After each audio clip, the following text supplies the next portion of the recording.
4:30 in the morning here in Australia. Now, I've actually got a lot done for how complicated the angles of the little side skirts are. Now, I guess if you've come this far, you've enjoyed the video, and I thank everyone for watching, especially all the people on the Facebook pages, always giving me positive feedback, especially positive feedback on the 3D printer cabinet, which was my basic latest build. So if you haven't already checked that out, go ahead and check that out. But I hope that everyone enjoys the video, and thanks everyone for watching. So let's continue.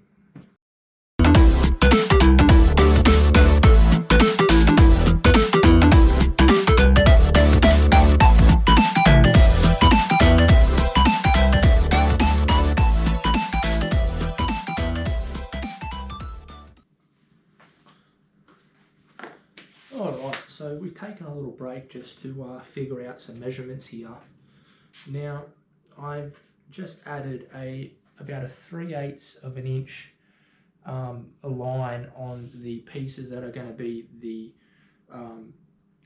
essentially the width of this little skirt. So this little really kind of not so good model is basically just a representation of how it's going to be. So what I'm working on is I'm actually working on this piece here. So this piece here will be these strips that'll get folded down just like so, and then this concave curve here will actually, once everything's glued up, will actually be cut in down actually the front section of it, so then you can just glue a piece in. It's the only way that I found that I could do it and kind of understand how to do it. So basically we're just measuring. I found out that with the curve here, which is this curve here, by the time it curves either way, it's actually a little bit shorter at the end of this. So I'm going to cut off about 3/8 of an inch off this piece, and everything should line up. So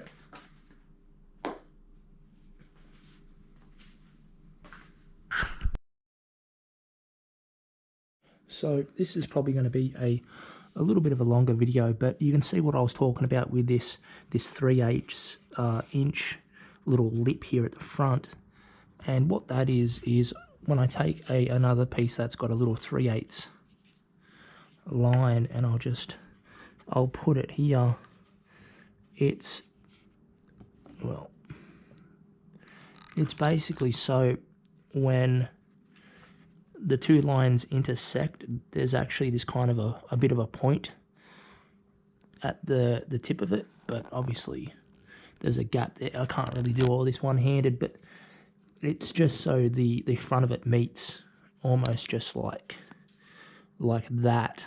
So it's coming along. I'm pretty happy. That curve turned out super nice, and that was basically really good jigsaw control, really good light. You can see it's sitting on a homemade light stand that I built probably a year and a half ago, but really good light just to see the cut. And then hand sand. Don't break out the orbital sander or any type of electric sander. Just hand sand it, because you will take off way too much material.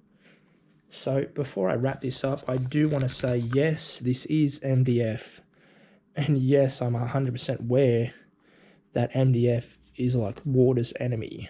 So before I say anything else, I have ordered a fiberglass kit. I've got a ton of fiberglass sheeting on its way, so I'm not really too concerned. So yeah, it's coming along really well. Alright, so we've made some progress this morning. I've got the initial mock-up done.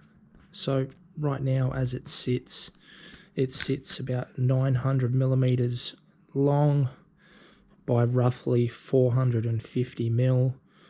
So 90 centimeters, 45 centimeters.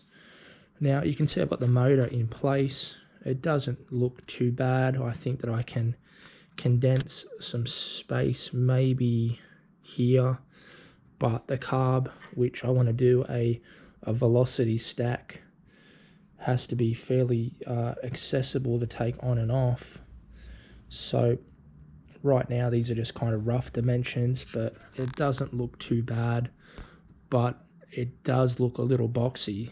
So I think what I could do is extend the boat probably another, I'd say 100 mil. So obviously have a back piece here of 100 mil, and I think that may work, because you've got to remember there'll be a piece here and this front section here which will be all open. So it's coming along really well. Very pleased at the progress that I've made, and I hope that everyone can like, comment and subscribe, and hopefully tune in to the official part 2.